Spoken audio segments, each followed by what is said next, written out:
If you want to support the channel, be sure to like, subscribe, and turn on notifications. Thank you. What's up, everybody? Tricks Ridiculous back with another Suicide Squad Kill the Justice League video, and we did just get another preview from the developers about story and gameplay, so I just wanted to give my reaction to that content. I'll do kind of the good, the bad, and then things I kind of still need to see a little more of before making a decision on how I feel about it. It'd be a pretty short video, but just wanted to kind of reflect on what we've seen, because it's the first content we've seen in a couple of months. Be sure to like and subscribe the video to keep up to date with all the latest Suicide Squad Kill the Justice League news. So I'll start with the good.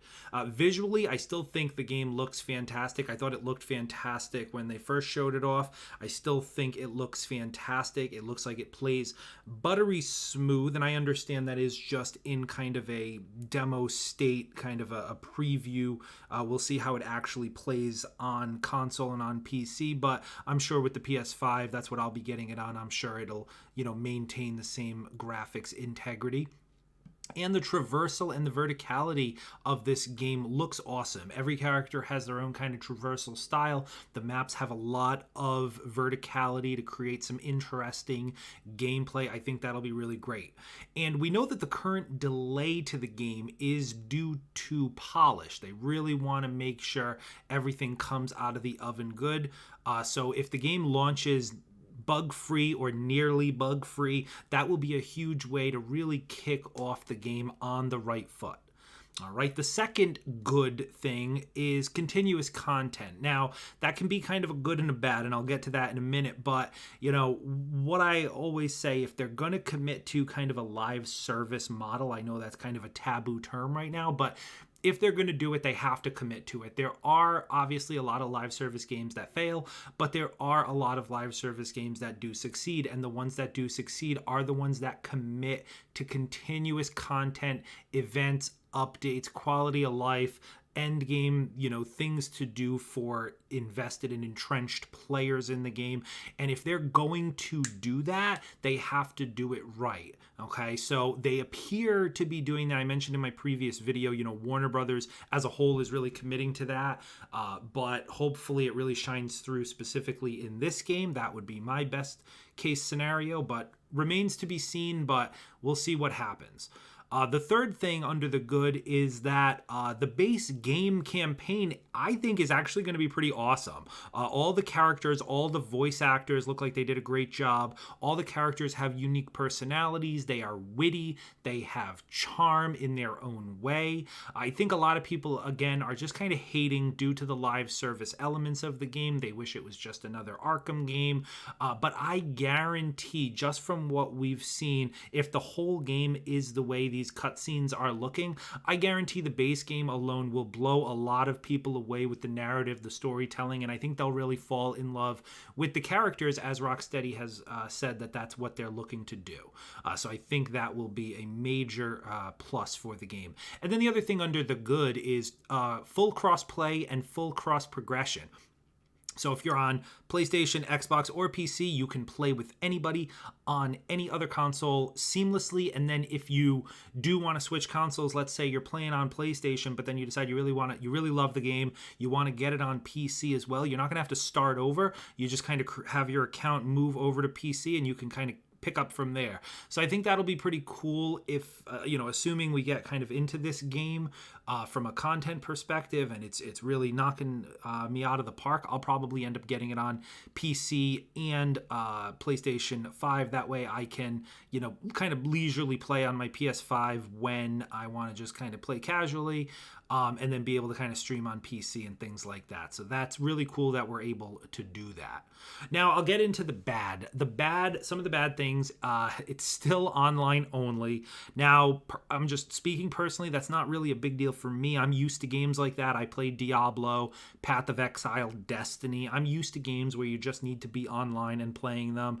But I can understand everyone's situation is different, and I know that online only is going to frustrate a lot of people. So truthfully, if I was in Rocksteady's shoes, I do not think that is a good move. I think they should have allowed for offline only play, but they have not. So that is definitely a negative for me. The other negative, lack of pure melee combat. Now, I say that with a little bit of a grain of salt. So what they did reveal in the video is that melee attacks in this game, what they do, in addition to the actual melee damage they do, and whatever other perks you have on your melee weapon that you have equipped, melee attacks by default will make it so that the next gun attack you make against the target you just meleeed is a guaranteed crit. Okay, so I would imagine if you are going to do as much of a melee build as you think you can, it'll have to be some sort of combination of melee shotgun, melee SMG, something like that to kind of take advantage of that. But unfortunately, it really looks like a pure melee option. I guess I'll reserve judgment because we'll see once people start really getting into builds. I'm sure someone will come up with something. I'll certainly try, but it looks like you're going to have to kind of pair melee with guns in some form or fashion, which not the worst thing in the world. I think we all knew this is a shooter, right? So guns were always going to be a thing, but it's always nice in games like this if melee, is kind of an option as well. And then the other thing about the bad, the cosmetics, and I'll kind of bucket this under just overall continuous content, so to speak. All of the content is going to be free, so they're really relying on cosmetics. I think that's not going to be a great move. We already knew that wasn't something that changed in the last 8 months, but to me, I just don't see a lot of cosmetics being sold for, just for Suicide Squad characters. If this was a Justice League game and you were buying cosmetics for Batman and Superman, absolutely, but I don't know how many people are going to buy like King Shark onesies and things for, Captain Boomerang. I hope I'm wrong. Maybe I'm wrong, but I feel like that kind of cosmetic tap is going to dry up pretty quick. And then as far as things I need to see more of, I think the gunplay looked a little samey. Every gun kind of looked very similar to one another. Now, I think this is just a consequence of in the game, in these demos, they're using very basic weaponry. They might be using epics or even just rares.